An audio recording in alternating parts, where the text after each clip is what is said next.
నమస్తే. తెలంగాణలో ఎంపీ ఎలక్షన్స్లో టికెట్ల కేటాయింపు ఆల్మోస్ట్ కంప్లీట్ అయిపోయింది. మే 13వ తేదీన అందరూ లోక్సభ అభ్యర్థులని ఎంపీలను ఎన్నుకోబోతున్నారు. కాంగ్రెస్ ఏవో ఒక 3 సీట్లు ఇంకా పెండింగ్లో పెట్టినట్టుంది. అయితే Congress, BJP and BRS, so ఈ పార్టీల్లో ముఖ్యంగా అధికార పార్టీ కాంగ్రెస్లో వాళ్ళ పవర్లో ఉన్నారు కాబట్టి వాళ్ళ మీద ఎక్కువ చర్చ జరుగుతూ ఉన్నది. మాలమాదిగల ఈక్వేషన్ పెద్ద ఎత్తున తెర మీదకి వచ్చింది. మొత్తం అసలు మాదిగలకి 3 స్థానాల్లో టికెట్లు ఇవ్వలేదని బీసీలు పెద్ద ఎత్తున క్వశ్చన్ చేస్తూ ఉన్నారు. భువనగిరి లాంటి ప్లేస్లో, మిగతా ప్లేస్లో ఎందుకు గెలిచే స్థానాల్లో ఖమ్మం, నల్గొండ ఇట్లాంటి ప్లేసెస్లో ఎందుకు బీసీలకు టికెట్లు ఇవ్వలేదు? టఫ్ ఫైట్ ఉన్న దగ్గర, ఏదో ఒక దగ్గర ప్రయోగం చేయాల్సిన దగ్గర ఓడిపోయే స్థానాల్లో హైదరాబాద్ లాంటి ప్లేస్లో బీసీలకు ఇవ్వాలన్న ఆలోచన ఎందుకు చేస్తున్నారు? ఇట్లాంటి రకరకాల డిస్కషన్ జరుగుతున్నాయి. ఈ పరిస్థితుల్లో మందకృష్ణ మాదిగ దీన్ని కౌంటర్ చేస్తున్నారు. ఆయన భారతీయ జనతా పార్టీకి ఓటేయాలని డైరెక్ట్గానే పిలుపునిస్తున్నారు. ఎస్సీ వర్గీకరణకు వాళ్ళు ఆమోదం తెలుపుతున్నారు కాబట్టి ఖచ్చితంగా బీజేపీ వైపు ఉండాలి, కాంగ్రెస్కు ఓటేయద్దు అంటున్నారు. ఇట్లా రకరకాల ఫ్యాక్టర్స్ ఉన్నాయి. ఆర్ఎస్ ప్రవీణ్ కుమార్ గారు ఏకంగా వెళ్ళి బీఆర్ఎస్లో జాయిన్ అయ్యారు, పొత్తు అన్నారు. ఆ తర్వాత ఏకంగా పోయి పార్టీలోనే జాయిన్ అయ్యారు. ఆయన బ్రదర్ ప్రసన్న కుమార్ గారు కాంగ్రెస్లో జాయిన్ అవ్వబోతున్నారు అన్నది ఇంకొక చర్చ. సో ఇట్లా ఈ ఈక్వేషన్ కనబడతా ఉన్నది.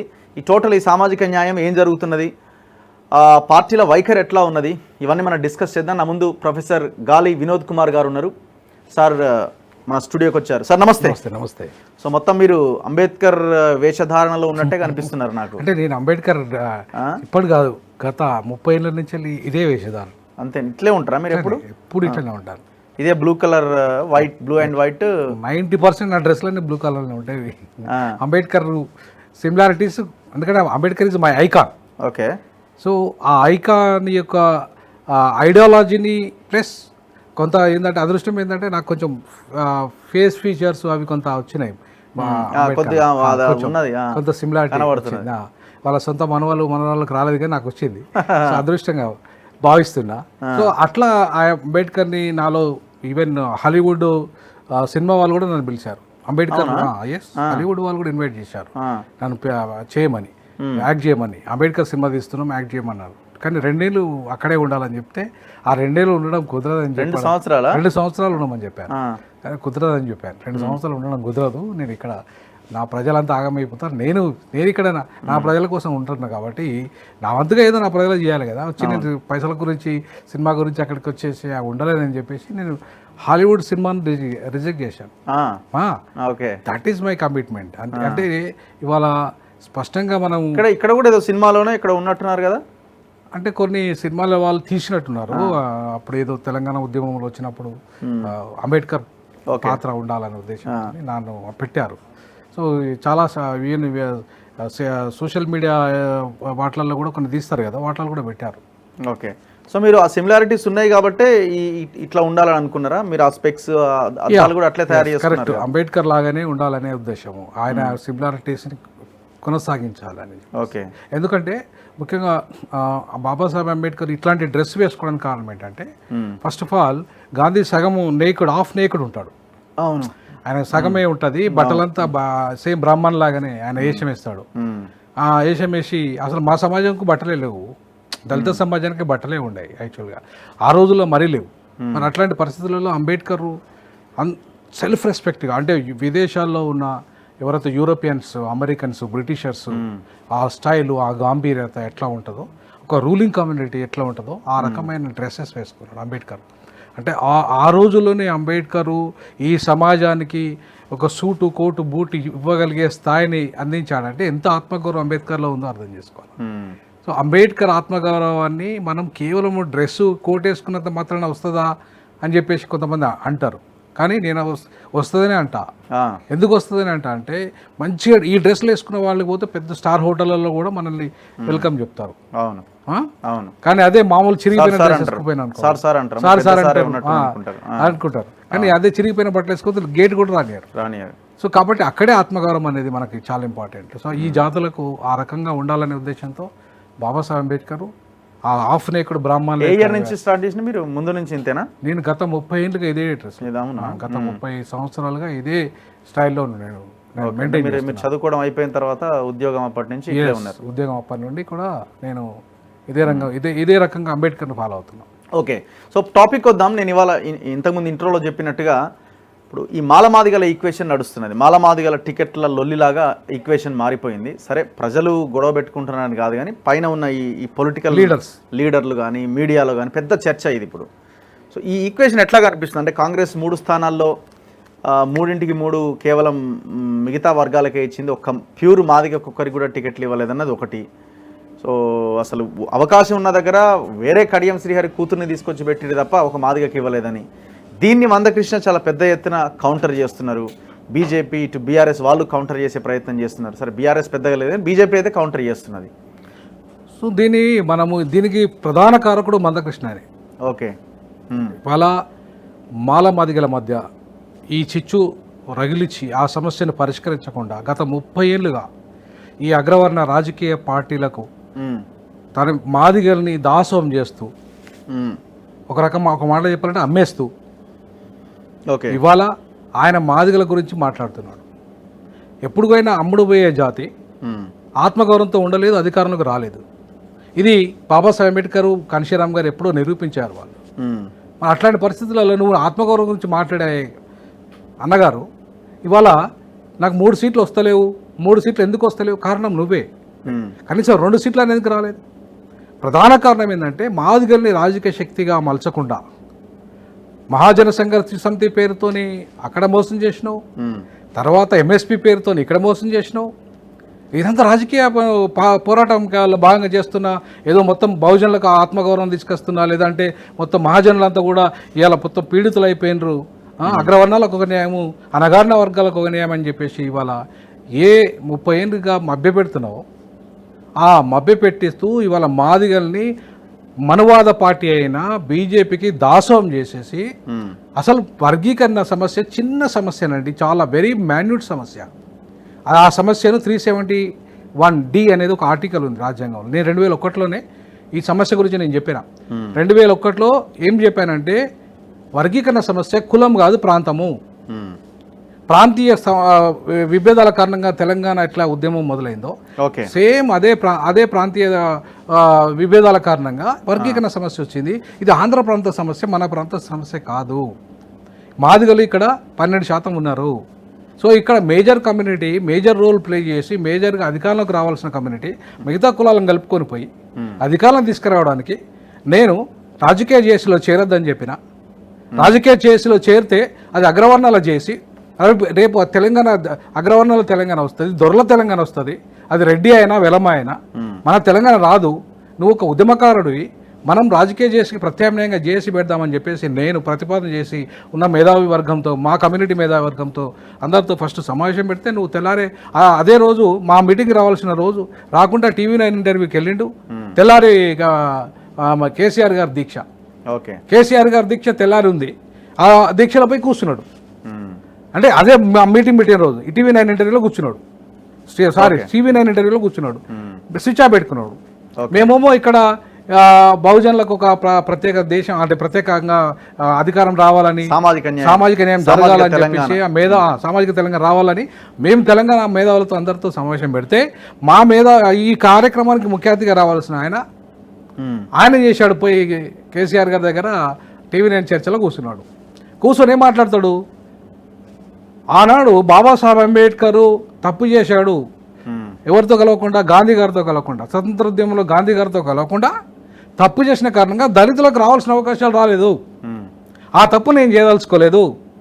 నేను కేసీఆర్ గారితో నుండి ఆయనకు సహకరించి నేను ఎట్టి పరిస్థితుల్లో ఇవాళ మన దళితులకు అవకాశం తీసుకొస్తాను. మరి ఎందుకు రాలేదు అని ఇవాళ అడగదలుచుకున్నాను నేను మందకృష్ణ గారిని. ఇప్పుడు నా పాయింట్ ఏంటంటే ఒక పార్టీ టికెట్లు ఇవ్వకపోవడానికి మందకృష్ణ మాదిగకి ఏంటి సంబంధం? ఎందుకు కారణం అంటే నువ్వు బీజేపీకి సరెండర్ అయినావు కాబట్టి. నువ్వు బీజేపీకి సరెండర్ కాకుండా ఉండి ఉంటే, న్యూట్రల్గా ఉండి ఉంటే ఇలా కాంగ్రెస్ను నిలదీసి అడిగే హక్కు నీకు ఉంటుంది. ఒక పార్టీకి సరెండర్ అయిపోయిన తర్వాత ఇంకొక పార్టీ నిలదీసే హక్కు నీకు ఎట్లుంటుంది? సరే అది వేరే కాంటెస్ట్ కదా. ఇప్పుడు ఆయన నిలదీసే హక్కు ఆయన కోల్పోయి ఉండొచ్చేమో, కానీ టికెట్లు ఇచ్చే విషయంలో పూర్తిగా కాంగ్రెస్ పార్టీదే కదా బాధ్యత. నేనేమంటానంటే ఏ పార్టీ అయినా తన ప్రయోజనాలు కాపాడుకోవడానికి ఎవరు నాకు సహకరిస్తున్నారు? ఒకవైపు మొత్తం మాదిగలంతా బీజేపీకి ఓటేయాలని చెప్తావు, మరొక వైపు కాంగ్రెస్ టికెట్లు ఇస్తే బదనాం చెప్తావు. ఓకే, అంటే ఇప్పుడు కాంగ్రెస్కు మాలలు పూర్తిగా సపోర్ట్ చేస్తున్నప్పుడు కాంగ్రెస్ ఎటువైపు ఉంటుంది? మహానాడు సంపూర్ణ మద్దతు ప్రకటించింది. సో కాంగ్రెస్ నువ్వు పోయి బీజేపీ మద్దతు ప్రకటించినవు.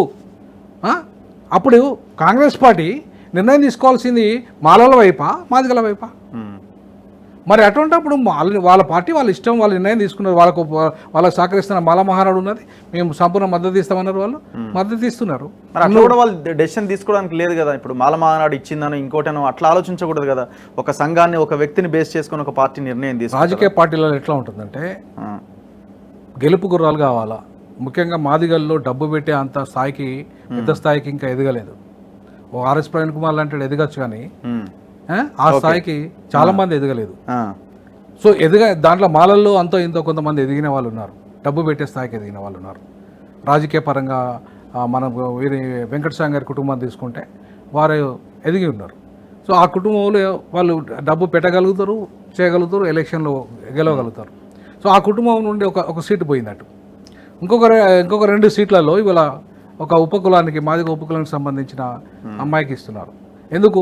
ఆయన సీనియర్ మోస్ట్ లీడర్ కాంగ్రెస్లో జాయిన్ అవుతున్న కారణంగా. అవును. మూడోది ఏంటంటే అక్కడనన్నా మాదిగకు ఎందుకు ఇవ్వాల్సిన అవసరం ఉండనంటే ఇవ్వాలి. యాక్చువల్గా మాదిగ ఇవ్వాలి కదా, ఇవ్వాలి, ఖచ్చితంగా ఇవ్వాలి. 2 సీట్లు మాదిగలకు ఇవ్వాలి. అక్కడ సీనియర్ లీడర్ ఎవరున్నారు? మల్లిరావు గారు ఉన్నారు. ఆయన పార్టీని నమ్ముకొని పార్టీ కోసము తన కుటుంబం మొత్తం త్యాగం చేస్తున్న కుటుంబం ఉన్నది వాళ్ళది. ఇవాళ ఆ పార్టీ నుండి ఆయనను ఎందుకు దూరం చేస్తే ఖర్గే గారు ఒప్పుకుంటారా, కొప్పుల రాజు గారు ఒప్పుకుంటారా?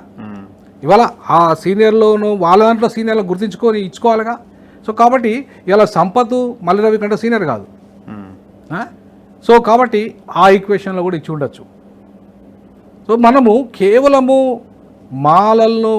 మాలల్ని మనము తప్పు పట్టే బదులు పాలక సమాజాన్ని తప్పుపడుతూ ప్రత్యామ్నాయ రాజకీయ పార్టీని ఏర్పాటు చేసుకొని నువ్వు ఈ దళిత కమ్యూనిటీ లేదా అట్లీస్ట్ నీ మాదిగ కమ్యూనిటీని అయినా ఒక రాజకీయ శక్తిగా మార్చగలిగితే వాళ్ళు ఎవరికి ఇవ్వకపోతే 17 సీట్లలో నేను పోటీ చేపిస్తున్నా, మాదిగలను ఎందుకు చేపిస్తలేవు?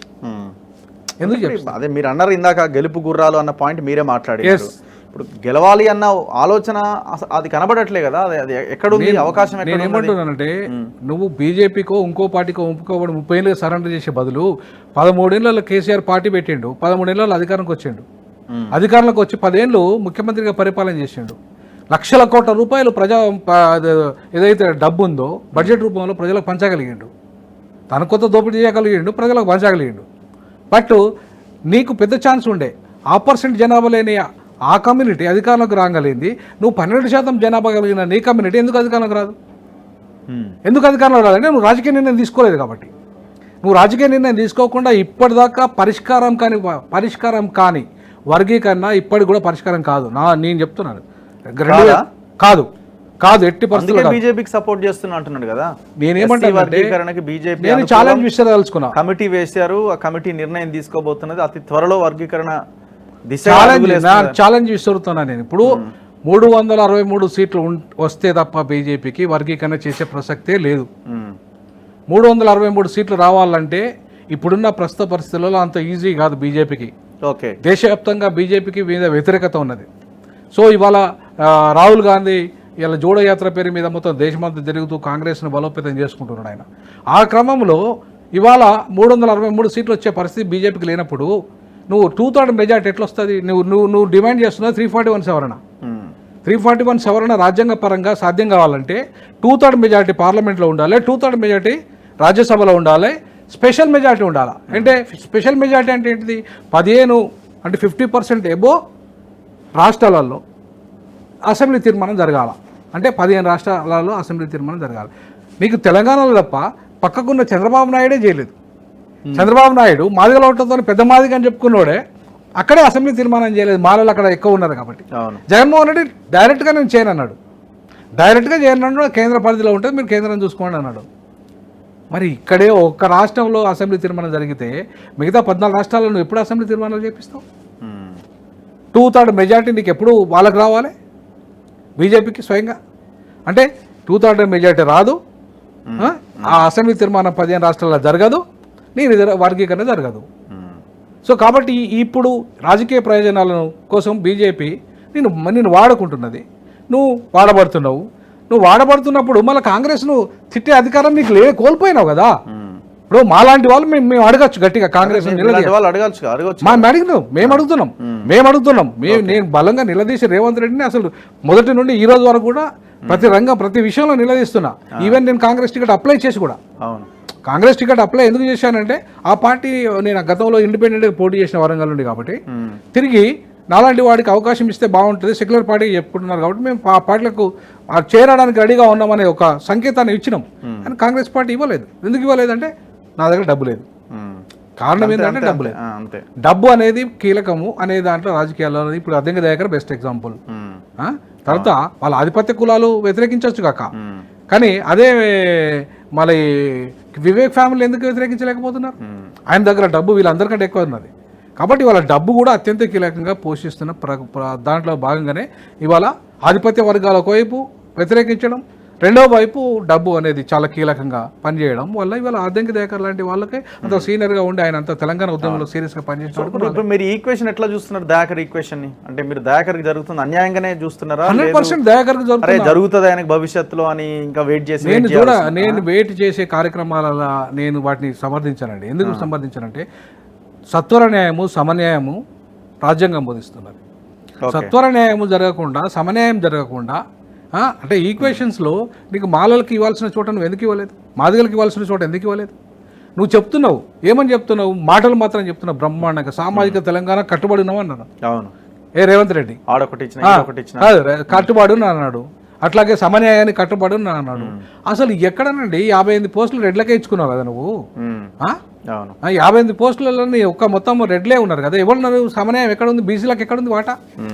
ఎంపీలు ఎంతమంది, ఎమ్మెల్యేలు ఎంతమంది? గతంలో ఉమ్మడి గతంలో బీఆర్ఎస్ ప్రభుత్వం కంటే కూడా అప్పటికంటే కూడా బీసీల సంఖ్య తగ్గింది కదా. ఇప్పుడు బీసీ ముఖ్యమంత్రి బీజేపీ అన్న తర్వాత కూడా మొత్తం బీసీల సంఖ్య తగ్గిపోయింది అక్కడ. అంటే ఈ అగ్రవర్ణాలు అంతా ఒక్కటే అన్ని పార్టీలలో ఉన్న వాళ్ళని బీసీలను ఎస్టీలను ఎవరైతే ఎస్టీలను ఎదగకుండా చేసిండ్రో వాళ్ళందరినీ వాళ్ళు తొక్కేసే ప్రయత్నం చేసిండ్రు. కానీ అద్దెంకి దయాకర్ కూడా అట్లాంటి పరిస్థితే. ఎందుకంటే ఇప్పుడు అద్దెంకి దయాకర్ ఒకటే కాదు, ఇప్పుడు మనము మహిబాద్ టికెట్, పార్లమెంట్ టికెట్ కానీ, అసెంబ్లీ టికెట్ కానీ బెల్లయ్య నాయక్ ఆయన ఎందుకు వేయలేదు? ఆయన కూడా కొంత తిరుగుబాటు చేసి తెలంగాణ ఉద్యమంలో రేవంత్ బాగా సపోర్ట్ చేసి రేవంత్కు విపరీతమైన సపోర్ట్ చేసిన వాళ్ళు ఎందుకంటే వాళ్ళకి తిరుగుబాటు తనము నేచర్ ఉంది కాబట్టి, వాళ్ళు ప్రశ్నించే తత్వం వాళ్ళ లోపల ఉంది కాబట్టి అట్లాంటి వాళ్ళకి అవకాశాలు ఇవ్వకుండా ఆధిపత్య వర్గాలు అవకాశాలు ఇవ్వకుండానైనా లేదు వేరే వాళ్ళు ఎవరైనా ఆపుతున్నారు వాళ్ళని కాదని మనం అడుగేయడానికి వీల్లేదు, ఎవరు ఆపే నల్గొండ రెడ్లు ఆపుతున్నారు, ఇట్లాంటివన్నీ ఉట్టి మాటలేనండి. ఇప్పుడు నల్గొండ రెడ్డి దగ్గర పోయి నువ్వు నీ ప్రయాణం నెరవేర్చుకోవట్లేవా? నీ రెడ్డి చామల కిరణ్ కుమార్ రెడ్డి గెలిపిస్తలేవా? నువ్వు ఎందుకు ఆయన అద్దెంకి దగ్గర టికెట్ ఇచ్చి గెలిపించలేదు? ఎందుకు మాదిగలకు సంపత్ కుమార్ టికెట్ ఇచ్చి గెలిపిస్తలేవాడా? నీకు ఇవ్వాలనుకుంటే ఖచ్చితంగా ఇచ్చి తీరుతావు. జనాభా వాళ్ళదండి, మేజర్ జనాభా మాదిగలది. మాదిగల కంట్రిబ్యూషన్ కాంగ్రెస్కు ఇవాళ 120 సంవత్సరాలుగా ఉన్నది, బతికిస్తున్నాయి ఈ వర్గాలు. నువ్వు ఎందుకు టికెట్ ఇవ్వలేదు? ఏ కారణం చేత టికెట్ ఇవ్వలేదు? కేవలం డబ్బు లేకపోవడం అనేది మేజర్ కారణం కానే కాదు. డబ్బు రేవంత్ రెడ్డి తలుచుకుంటే 1000 కోట్ల సంచులు తీసుకురాగలుగుతాడు, తీసుకొచ్చిండు కూడా, ఢిల్లీ పంపిస్తున్నాడు కూడా. మరి అట్లాంటి వాడికి ఇవాళ ఒక 10 కోట్లు పెట్టి 5 కోట్లు పెట్టి గెలిపేయలేవా? వాళ్ళకి కావాలని ఈ వర్గాలు ఎవరైతే ఉన్నాయో ఆ వర్గాలు కానీ అణిచివేసి ఉంచితే అదే దయాకర్ కోసం ఇదే రేవంత్ రెడ్డి అప్పుడు రాజగోపాల్ రెడ్డి ఇంటికి, అప్పుడు కోమటిరెడ్డి వెంకటరెడ్డి ఇంటికి, ఉత్తమ్ పోయి వాళ్ళందరినీ కూర్చోబెట్టి మాట్లాడొచ్చు. ఎందుకు పోలేదు అంటే ఆయన సామాజిక వర్గం కాదు. నువ్వు రెడ్ల విషయంలో ఇండలా పోతున్నావు, వాళ్ళని గెలిపేయడానికి అందరి దగ్గర పోయి కలుస్తున్నావు, నీ వర్గానికి అన్ని అవకాశాలు ఇవ్వడానికి అందరినీ కలుస్తున్నావు. మరి బీసీలు ఏ విషయాలు ఎందుకు కలుస్తలేవు? ఎస్సీల విషయాలు ఎందుకు కలుస్తలేవు? ఎస్టీల విషయాలు ఎందుకు కలుస్తలేవు? దాంట్లో కొద్దిగా ఎదిగిన వాళ్ళు మీ కాంగ్రెస్ పార్టీలో ఎదిగిన వాళ్ళకే ఎందుకు అవకాశం లేను? ఎమ్మెల్యేలుగా వాళ్ళు మాట్లాడలేరా? అసెంబ్లీలో పార్లమెంట్లో మాట్లాడలేరా? ఇంగ్లీష్ బ్రహ్మాండమైన PhD డాక్టరేట్ చేసిన వాళ్ళు ఇప్పుడు ఎగ్జాంపుల్ బాగా చెప్తారు. ఆయన వద్దంటుండో అందుకే ఆగిపోయింది, ఈయన వద్దంటుండో అందుకే ఆగిపోయింది. ఇదంతా సాకు మాత్రమే, అంతే. ఇదంతా రెడ్లు అమెరికాలో పండుకున్న పన్నాగం ఇదంతా. వాళ్ళు అక్కడ అమెరికా నుంచి నడుస్తుంది, అమెరికా నుంచే నడుస్తుంది. అమెరికాలో ఆ రెడ్లంతా కూర్చొని తెలంగాణలో ఏం చేయాలి, మనం ఏం చేయాలని చెప్పేసి వాళ్ళు నిర్ణయం తీసుకొని అప్పుడు రేవంత్ రెడ్డిని ఎన్నుకొని కొన్ని 100 కోట్ల రూపాయలు రేవంత్ రెడ్డికి ఇచ్చి రేవంత్ రెడ్డిని ప్రమోట్ చేసింది రెడ్లు. ఓకే, సో ఆ రెడ్లంతా ప్రమోట్ చేసిండు కాబట్టి రేవంత్ రెడ్డి వాళ్ళు సక్సెస్ అయ్యిండు. అందుకే రేవంత్ రెడ్డి బాజాప్గా చెప్పుకున్నాడు, మా రెడ్లు ఏ పార్టీలైనా మా రెడ్లు ఉంటే తప్ప ఏ పార్టీ గెలవదు, మేము సపోర్ట్ చేయకపోతే ఏ పార్టీ రాదు. వాస్తవం అంటున్నా నేను, అది వాస్తవం ఒప్పుకోవాలంటున్నా. మందకృష్ణ మాదే కూడా ఒప్పుకోవాలి, అద్దెంకి దయాకర్ ఒప్పుకోవాలి, ఆర్ కృష్ణ ఒప్పుకోవాలి. వీళ్ళంతా రాజకీయ నిర్ణయం తీసుకోకుండా 5% లేని రెడ్లు అంతా కూడా ఆధిపత్యం ఉమ్మడి ఆంధ్రప్రదేశ్లో పరిపాలన చేశారు, తెలంగాణలో ఇప్పుడు చేస్తున్నారు. మరి మీరేం చేశారు? ఆర్ కృష్ణ ఎందుకు రాజకీయ నిర్ణయం తీసుకోలేదు? ఎందుకు మందకృష్ణ తీసుకోలేదు? ఎందుకు అద్దంకి దయాకర్ తీసుకోలేదు?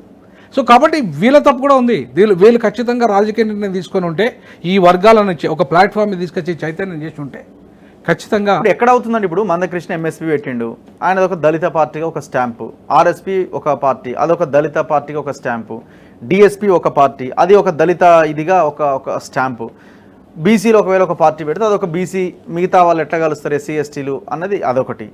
ఏ వర్గానికి ఆ వర్గం లాగానే ఆ పార్టీలను చూస్తున్నారు కదా, ఎక్కడ వీళ్ళు ఒక యూనిటీగా ఉన్నారన్న కోణంలో చూడట్లేదు కదా. అందుకే ఇప్పుడు మనకు ఈ వర్గీకరణ సమస్య అత్యంత కీలకం. వీళ్ళ మధ్యలో విభజన.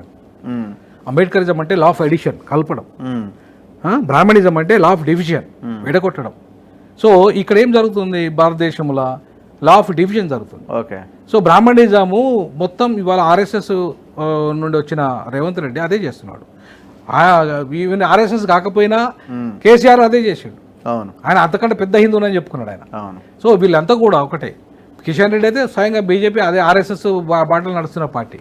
సో కాబట్టి ఇదంతా కూడా మన ధర్మం పునాదిగానే, లా ఆఫ్ డివిజన్ పునాదిగానే ఈ కింది వర్గాలను విభజించి వాళ్ళు పాలిస్తున్నారు.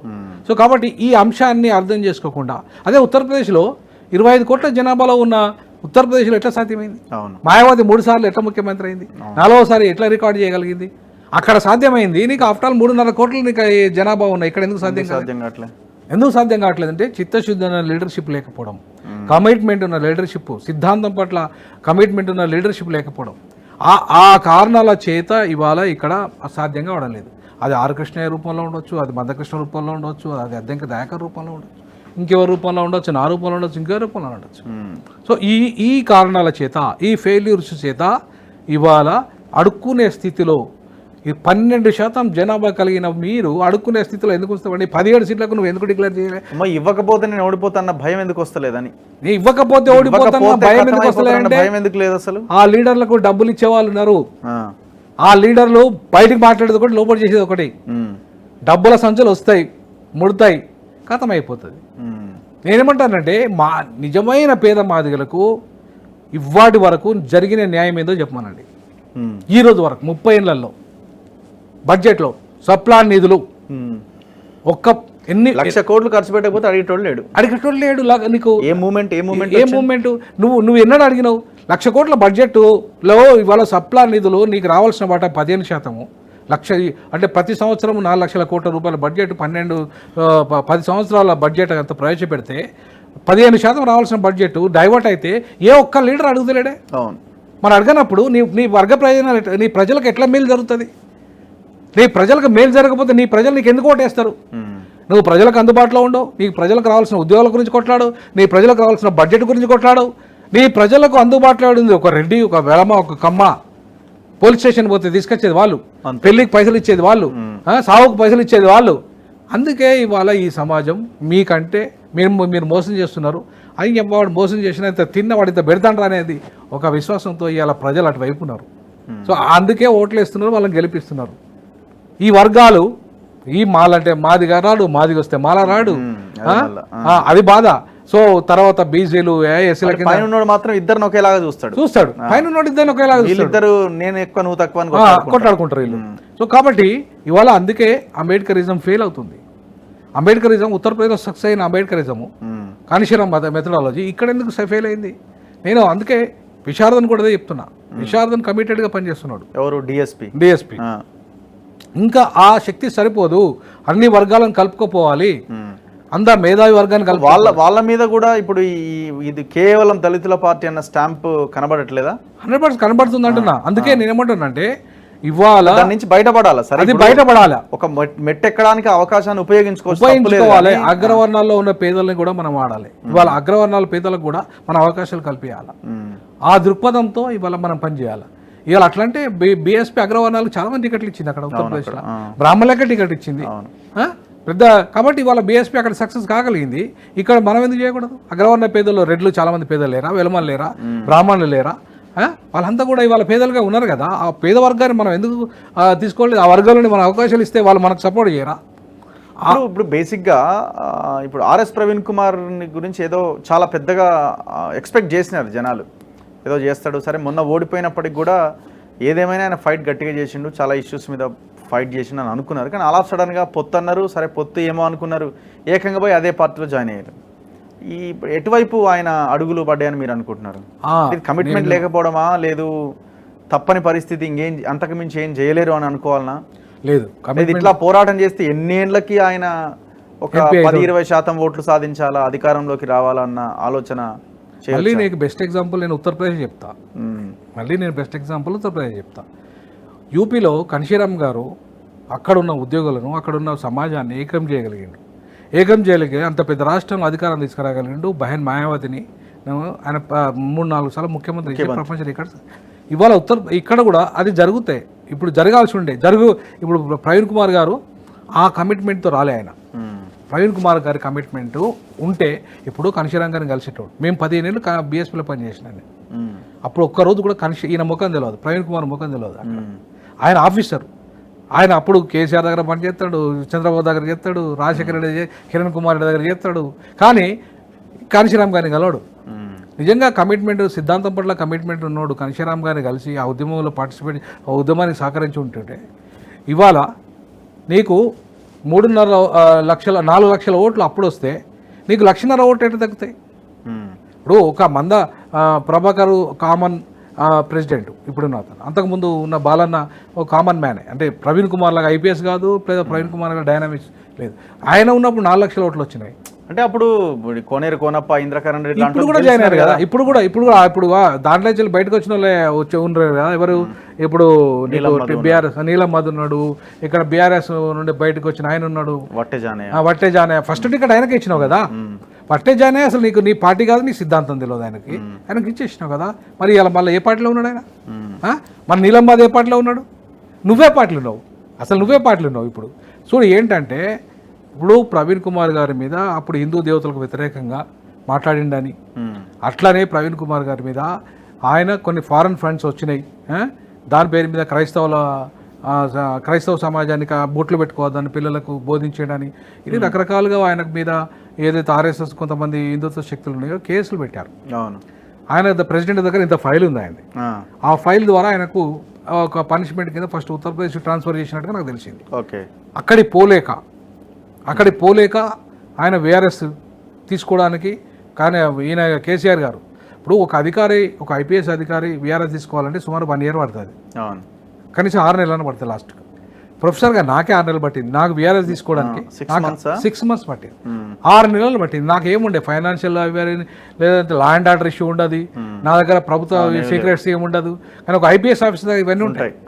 ఆయనకి ఇవన్నీ క్లియర్ కావాలంటే ఒక 1 year పడుతుంది. ఇట్లా పొద్దుగాలంటే అయితే మధ్యాహ్నం వరకు ఎట్లా క్లియర్ అవుతుంది నీకు? ఆయనకు చూసారు కదా, ఆ రోజు పొద్దున ఆయన ఇచ్చిండు వీఆర్ఎస్ పెట్టి, మధ్యాహ్నం వరకు క్లియర్ అయిందంటే అర్థం ఏంటంటే ఆ రోజే కేసీఆర్ గారు ఈయన కుమ్మక్కాయి ఆ రోజే బీజేపీతో అటు సరెండర్ అయిపోయి ఇవాళ ఆయన బీఎస్పీ అధ్యక్షునిగా పైసలు ఇచ్చి తెచ్చుకొని, ఇవాళ ఏ బీఎస్పీ పార్టీ కోసం అయితే డబ్బులు ఇచ్చి తెచ్చుకొని, డబ్బులతో మేనేజ్ చేసుకొని, డబ్బులతో ఎవరు నడుపుకొని ఉన్నాడో, ఏ కేసీఆర్తోనైతే పొత్తులో ఉన్నాడో, ఆ కేసీఆర్ వాళ్ళ ఆ పొత్తులలో మాయావతి కొన్ని అడమెంట్గా ఉంటుంది కొన్ని విషయాలలో. ఆమె అడమెంట్ విధానాల వల్ల వీళ్ళకి పొత్తు కుదరకపోయేసరికి తిరిగి ఆయనకు ఆ పార్టీ బీజేపీ అడ్డుకున్నది మా పొత్తునని అంటుండే కదా. అదంతా తప్పది. బీజేపీ అడ్డుకోవడం అనేది రాంగ్. బీఎస్పీలో మాయావతి గారు సుప్రీం, బీజేపీ ఎట్లా అడ్డుకుంటుంది? నీ పొత్తున అట్లా మీ పొత్తునకు బీజేపీకి ఏం సంబంధం? మాయావతి బీజేపీతోనే కలిసే ఉన్నది, సో అందుకే బీజేపీతో మాయావతి గారు కలిసి ఉన్నది అనేది 100% వాస్తవం, ఓపెన్ సీక్రెట్. డౌటే లేదు. ఇవాళ మొత్తం దేశంలో ఎక్కడ తిరుగుతలేదు ఆమె ఎందుకంటే మొత్తం కరప్టెడ్ కేసులో, అవినీతి కేసులో ఇరుక్కుపోయినది కాబట్టి ఆమె తిరుగుతలేదు. మరి నువ్వు అట్లనే ఉన్నావా? మరి నువ్వు అట్లనే ఉంటే నువ్వు భయపడాలి. నువ్వు ఎందుకు భయపడ్డావు? అరే ఉద్యోగం త్యాగం చేసి, లక్షలాది ఉద్యోగం త్యాగం చేసిన వాడికి నీకేం భయం అండి? నాకు అర్థం కాలే. ఇవాళ మీ యొక్క సీక్రెట్ ఒప్పందాల కారణంగానే, మీ ఇద్దరి మధ్యలో ఉన్న ఒప్పందాల కారణంగానే ఆయనే అధ్యక్ష పదవి ఇప్పించిండు అనేది ప్రచారం. ఎవరు? కేసీఆర్ అధ్యక్ష పదవి ఇప్పించిండు, ఆయనే బీజేపీతో లింక్ కల్పించిండు అనేది, ఆయనే మాయావతితో మాట్లాడి బీజేపీతో మాట్లాడుకొని ఆయనకు అధ్యక్ష పదవి ఇప్పించిండు అనేది. సో ఇవన్నీ కారణాల వల్ల ఈయనకు ఆ సిద్ధాంతం పట్ల, ఏ బహుజనవాదం పట్ల కన్షీరామ్ లాంటి మహానేత ఒక కమిట్మెంట్ ఆయనకు లేకపోవడం వల్ల, ఇప్పుడు అదే విశారదను పట్టుకొని ఒక 10 నుంచి వెళ్ళి 13 నుంచి వెళ్ళి నడిపిస్తున్నాడు. ఎంత ఓట్లు ఎంత వచ్చినా ఏదో వచ్చిన సిద్ధాంతాన్ని పట్టుకున్నాడు కదా. మరి నువ్వు నిన్నగాక మొన్న వచ్చి దుకాణం పని చేసి చాలా గిట్ల పోయినావు. ఏ బేస్ మీద పోయినావు? వచ్చింది దేనికోసం? ఏనుగు అంబారెక్కి నేను కేసీఆర్ను ప్రగతి భవన్ బద్దలు కొట్టి ముఖ్యమంత్రి అవుతాను అన్నవి. అదే ఆయన దగ్గర పోయి ఎట్లా సరెండర్ అయిపోయి కూర్చున్నావు? అంటే అంటే మీకు ప్రియ ఒప్పందం ఉంది కాబట్టి. ఇప్పుడు అదే ఇప్పుడు నేను ఇంకోటి కూడా మీరు రఘు గారు చెప్పదలుచుకున్నాం. ఈ బీఎస్పీను బీఆర్ఎస్ పొత్తు ఎమ్మెల్యే ఎలక్షన్లో ఎందుకు పెట్టుకోలేదు మీరు? అవును, ఎమ్మెల్యే ఎలక్షన్లో మీరు పెట్టుకుంటే మీరు నిజాయితీ నేను ఒప్పుకుంటుంది. ఎందుకంటే ఆ ఎమ్మెల్యే ఎలక్షన్లో చాలామందికి అవకాశాలు వచ్చేటి. 119లో మీరు కనీసం 19 ఆయన మీకు ఇచ్చిన దాంట్లో మీరు ఒక 5 గెలిచిన సభలో ప్రాతినిధ్యం ఇవాళ ఉండేది కదా బీఎస్పీకి. ఇవాళ మీరు మీ ఇద్దరు పొత్తు కరెక్ట్గా పెట్టుకుంటే ఇవాళ కాంగ్రెస్ ఖచ్చితంగా అధికారానికి వచ్చేది కాదు కదా. కాంగ్రెస్ వచ్చింది ఎంత మా అంటే 3 సీట్లు ఎక్కువ వచ్చినాయి అంతే. కానీ మీ పొత్తు వల్ల పోయేటి కదా అవి. మీరేం ప్లాన్ చేశారంటే ముందు అంటే ప్రీ ఒప్పందం పెట్టుకోకుండా పోస్ట్ ఒప్పందం పెట్టుకుందామని మీరు అక్కడ కాంగ్రెస్ విభజన ఆయన తీయచ్చు, అధికార పార్టీ వ్యతిరేకత ఓట్లు ఆయన వైపు వస్తాయి అనుకునే భ్రమల్లో పడ్డారు. కాంగ్రెస్ పడకుండా బీఎస్పీకి ఏదో పడతాయని చెప్పేసి భ్రమల్లో వీళ్ళు అండర్స్టాండింగ్కి వచ్చిన కారణంగానే ఇవాళ అది జరగలేదు. అది జరిగి ఉంటే ఖచ్చితంగా ఇవాళ 5-6 ఖచ్చితంగా అసెంబ్లీలోకి బీఎస్పీ ఎమ్మెల్యేలు పోయేటోళ్ళు. అదే కాకుండా ఈయనకు అధికారం వచ్చేది. ఎవరికి? కేసీఆర్కి అధికారం వచ్చేది. ఎందుకంటే ఓట్ బ్యాంక్ ఇటు కలిసేది. ఈ ఎస్సీ ఓట్ బ్యాంకు వీళ్ళతో కలిసేది, బీఆర్ఎస్కున్న ఓట్ బ్యాంక్తో కలిసేది. దానివల్ల మా అంటే 1.24 ఎంత 18% ఎంతో కదా వీళ్ళ మధ్యలో తేడా. అదంతా నీ వల్ల యాడ్ అయ్యేది కదా ఇక్కడ. మరి ఇట్లాంటి పరిస్థితులలో మీరు పొత్తు పెట్టుకోని కారణంగా ఇవాళ అటు బీఎస్పీకి నష్టం జరిగింది, ఇటు మీకు నష్టం జరిగింది. అదే ప్రీపోల్ పెట్టుకుంటే ఎమ్మెల్యే ముందు ఎలక్షన్ ముందు పెట్టుకుంటే బాగుండేది. దానివల్ల ఎంపీగా కంటిన్యూ చేస్తే ఇంకా అద్భుతంగా ఫలితాలు వచ్చేటి. కానీ ఏమైంది? మీ యొక్క అంతర్గత వ్యవహారాల కారణంగా మీ లోపల ఒప్పందాల చీకటి ఒప్పందాల కారణంగా ఇవాళ బహుజన సమాజం మోసపోయింది. మరొకసారి ఇవాళ ఆయన అధికారం కోల్పోయిండు. సరే, ఆయన అధికారం కోల్పోయినా పర్వాలేదు, ఎందుకంటే ఆయన అవినీతి పరుడు, ఆయన అన్ని రకాలుగా అణచివేసిండు, నియంతృత్వం పాటించిండు, ఆయన అధికారం పోయింది అనుకుందాం. కనీసం నీ ప్రాతినిధ్యమైన ఒక కొన్ని సీట్లైనా వచ్చేటి మొత్తం పెట్టుకుంటే బీఎస్పీ ప్రాతినిధ్యం పెరిగి కదా, నువ్వు కూడా గెలిచేటోని కదా. దానివల్ల ప్రతిపక్ష పార్టీ నాయకుని కన్నా మిగిలిపోయేటోని కదా నువ్వు. ఇది జరగకపోవడానికి కారణం ఎవరు? దానికి బాధ్యులు ఎవరు? ఇది తేల్చాల్సిన అవసరం ఉంది. సో ఇది మాయావతి గారు ఇవాళ పోస్ట్ పోల్నే పెట్టుకోమని చెప్పేసి అనడం అంటేనే బీజేపీతో వాళ్ళు లింక్లో ఉన్నట్టు లెక్క. అంతే, లింక్లో ఉన్నట్టు లెక్క. సో కాబట్టి ఇవి జరిగినాయి కాబట్టి ఇవాళ ప్రజలు ఇవాళ నిజంగా నిలదీస్తున్నారు కాబట్టి ఇవాళ ఆయన బీఎస్పీలో ఇవాళ ఆయనకు కావాల్సింది ఏంది? పదవి. అటు ఐపీఎస్ పోయినాక నాకు 10 కావాలనుకున్నాడు, ఎమ్మెల్యే రాలే, ఎంపీకి పోయాడు. సిద్ధాంతం ఎక్కడుందా? అంతే. కాబట్టి ఇట్లాంటి స్థితులలో ఇట్లాంటి వ్యక్తులతోని ఫలితాలు రావు. బీసీ యాంగిల్ని ఎట్లా చూస్తున్నారు మీరు? ఈ రాష్ట్రంలో బీసీలంతా కలిసి ఎక్కడా కూడా కనబడట్లేదు, ఆ ఈక్వేషనే కనబడట్లేదు. అంటే మనకి సోయి లేదా, లేకపోతే ఆలోచన లేదా, ఎందుకు లేదు మన వల్ల అవుతుందా కాదా అని అనుకుంటున్నారో తెలియదు. కానీ నాయకత్వం అట్లే ఉంది, జనం అట్లే ఉన్నారా అనిపిస్తున్నది. సరే, జనం ఎవరన్నా లీడర్ కోసం వెతుకుదామన్నా ఒక లీడర్ కూడా కనుచూపు మేరలో కనబడతలేడు. అంతా అమ్ముడుపోయే సమాజం లాగానే వ్యవహారం ఉంది. 100% అది. పార్టీలు కూడా అసలు ఆలోచన చేయట్లేదు వాళ్ళు. అరే బీసీకి టికెట్లు అంటే మస్తుగా మాట్లాడుతూనే ఉంటారు, పోతూనే ఉంటుంది, చూస్తారు కదా. లీడర్లకు సంచులు పోతే చాలు, అంతే అంతే. ఇప్పుడు నేను తెలంగాణ మూమెంట్లో ఫస్ట్ మేము ఏం చేసామంటే ఉస్మానియా యూనివర్సిటీలో నేను అత్యంత కీలకంగా భూమిక పోషించాను. తెలంగాణలో విద్యార్థి ఉద్యమాన్ని జాయింట్ యాక్షన్ కమిటీని ప్రొటెక్ట్ చేయడంలో మేము కీలక పాత్ర పోషించాము. అప్పుడు రాజకీయ జేఏసీ ఏర్పాటు అవుతున్నది ఒకవైపు. నేనేం చేశానంటే కృష్ణమాదిగా మన గద్దరన్న తర్వాత ఆర్ కృష్ణన్న ఇంటికి పోయాను. మీరు పోయారు? నేను పోయినా. మీరు ఒక పొలిటికల్ ప్లాట్ఫామ్ తయారు చేయండి, విద్యార్థులు ఉన్నారు, మళ్ళీ మీతో కలుపుతాం, కల్పించి విద్యార్థులు మనం కలిస్తే అద్భుతమైన శక్తిగా మారుతుంది. అప్పుడు ఎందుకంటే ఇప్పుడు మన ఓయూ జేఎస్ అంటే పెద్ద బ్రాండ్. అప్పుడు ఆ బ్రాండ్ ఆ పిల్లలు తెలంగాణకు పిలిపిస్తే ఆ పిలుపు అమలయ్యేది. అట్లాంటి సిచ్యువేషన్స్లో ఇవాళ మీరు కనుక తోడైతే, వీళ్ళకు మనమంతా తోడైతే, మేధావులుగా మేము ప్లస్ మీరు తోడైతే ఒక బలమైన రాజకీయ శక్తిగా అస్సాంలో విద్యార్థి గణ పరిషత్ ఎట్లయితే ముఖ్యమంత్రిని ప్రఫుల్ల కుమార్ విద్యార్థి నాయకుని చేసిందో మనం విద్యార్థి నాయకుడిని ముఖ్యమంత్రికి పంపిద్దాం, అసెంబ్లీకి పంపిద్దాం. ఇదే ఆర్ట్స్ కాలేజీ నుండి అసెంబ్లీకి పోవాలని చెప్పిన ఆయన అడిగాడు. ఆయన పోయి కేసీఆర్ సపోర్ట్ చేస్తాడు, ఈయన పోయి కేసీఆర్ సపోర్ట్ చేస్తాడు, ఈయన పోయి అంతే అంతే. సో ఇట్లా కేసీఆర్కి సపోర్ట్ చేసిన వాళ్ళంతా ఇక అధికారం ఎట్లా వస్తుందండి? ప్రత్యామ్నాయం ప్రజలు కూడా అనుకుంటారు, ఇక మనకి మనం ఈయన నమ్ముకుంటే ఎక్కడైతుంది, కేసీఆర్ని నమ్ముకోవడం బెటర్ అనుకున్నారు అని 10 ఏళ్ళు అధికారానికి ఇచ్చేసారు. మన వాళ్ళు నిలబడితే కొట్లాడితే కణశిరంలా కొట్లాడితే ఖచ్చితంగా ఫలితాలు వచ్చేటి. ఖచ్చితంగా చెప్తున్నా నేను, తెలంగాణలో ఖచ్చితంగా ఈ బహుజనులకు నాయకత్వం వహించే లీడర్షిప్ కరెక్ట్గా పనిచేస్తే అధికారం అనేది బహుజనులకే వచ్చేది, పర్మనెంట్గా వచ్చేది. బీసీల విషయంలో కూడా ఇవాళ జరిగింది అదే.